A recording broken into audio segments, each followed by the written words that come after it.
Hello दोस्त, बॉलीवुड का biopic से बहुत पुराना नाता है। वहीं अगर पॉलिटिक्स पर बन रही हो तो मेकर्स तुरंत रेडी हो जाते हैं। हाल की कुछ फिल्मों की बात करें तो नरेंद्र मोदी पर बायोपिक बन चुकी है, साहेब ठाकरे पर बायोपिक आ गई है, पूर्व पीएम डॉक्टर मनमोहन सिंह की फिल्म भी हमें बड़े पर्दे पर देख चुके हैं। लेकिन तीनों ही फिल्म में एक चीज कॉमन रही, कोई भी दर्शक का दिल नहीं जीत सकी। किसी भी फिल्म को हिट करने का स्टेटस नहीं मिलता। अब पंकज त्रिपाठी अटल बिहारी वाजपेयी की बायोपिक लेकर हमारे सामने खड़े। बीजेपी के सबसे नेता क्या उनकी फिल्म में पंकज त्रिपाठी कुछ कमाल कर पाएंगे या नहीं, आइए हम इसके बारे में डिटेल से जानते हूँ। एक मराठी बुक से प्रेरित है। किताब में जो भी किस्से बताए गए हैं वो सब फिल्म का ही अभी हिस्सा है। अलावा अटल बिहारी वाजपेयी को लेकर पब्लिक डिमांड्स में जो कुछ जानकारियां हैं उनका इस्तेमाल भी मेकर्स ने भरपूर किया है। फिल्म में अटल बिहारी वाजपेयी की शुरुआती जीवन दिखाएगा, किसी तरह से भाषण को लेकर उनका प्यार बना पता चलेगा, बाद में कैसे उन्होंने आरएसएस ज्वाइन किया, वहां पर उनकी क्या भूमिका रही। इसी के साथ उनकी पॉलिटिक्स एंट्री, कारगिल युद्ध, परमाणु परीक्षण जैसे कई अहम मुद्दों को कवर किया गया है इस फिल्म में। यानी कि शुरुआत से लेकर अंत तक बिहारी वाजपेयी की पूरी जिंदगी दिखाई गई। जब भी कोई डायरेक्टर पिक बनाने का फैसला लेता है तो उसके सामने सबसे बड़ा चैलेंज ये रहता है कि किसी तरह से फॉर्मेशन को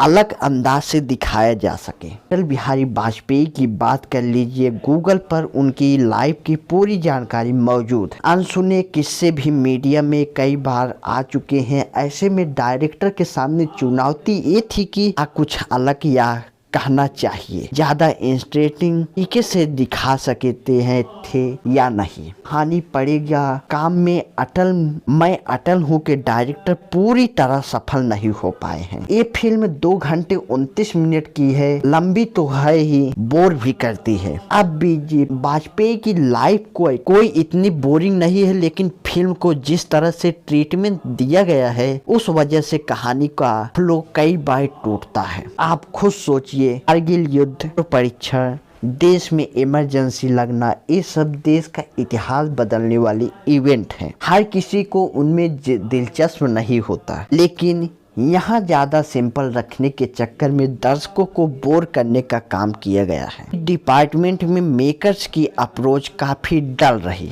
अटल हूँ का अगर कोई प्लस पॉइंट दिखता है तो त्रिपाठी है। फिल्म में देखकर जरूर लग रहा था कि क्या सही तरीके से वे अटल की बिहारी वाजपेयी के रोल को निभा पाएंगे या नहीं, लेकिन उन्होंने शानदार काम किया है। अटल बिहारी वाजपेयी के चलने के अंदाज को या बोलने को अंदाज को नहीं पकड़ा, बल्कि कहना चाहिए उन्होंने कई बार उनके किरदार को सही मायने में बड़े पर्दे पर जिंदा कर दिया। जब भी पंकज त्रिपाठी अटल बिहारी वाजपेयी के अंदाज में स्पीच देते हैं, आप उसे सुनकर को उसे सुनना चाहिए। फिल्म का बड़ा हाईलाइट है, फिल्म में एल के आडवाणी के रोल में राजा रमेश कुमार को कास्ट किया गया है। मोट पाठक श्यामा प्रसाद मुखर्जी बने हैं, वहीं शंकर पांडे दीनदयाल उपाध्याय के रोल में आपको दिख जाएंगे।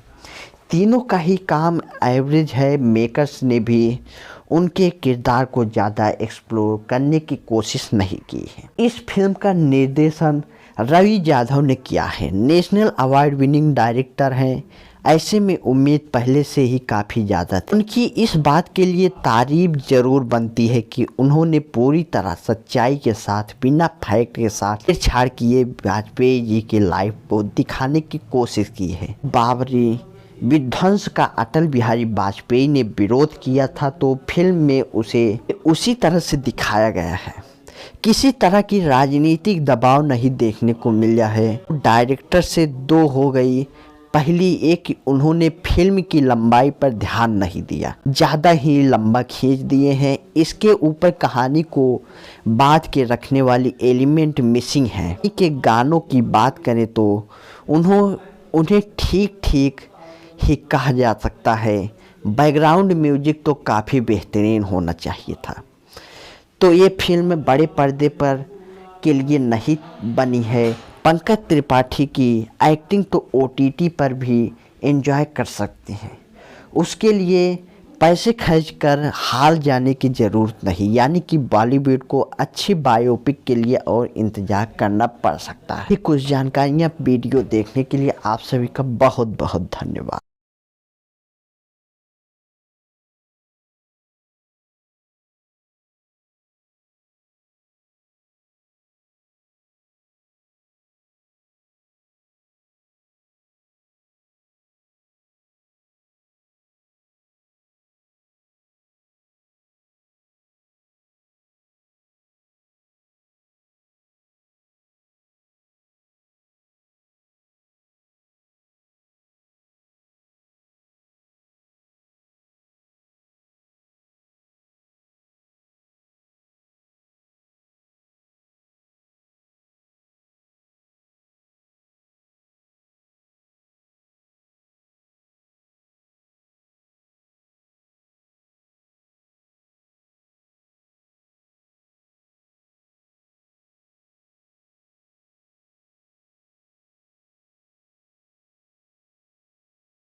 भारत रत्न देश के पूर्व प्रधानमंत्री